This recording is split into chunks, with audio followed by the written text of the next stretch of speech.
Nasaan na yung mga naghahanap at nagko-question sa confidential fund ni OVP?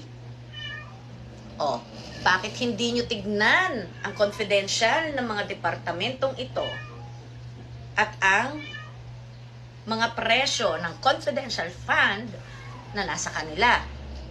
Office of the President, 4.5 billion.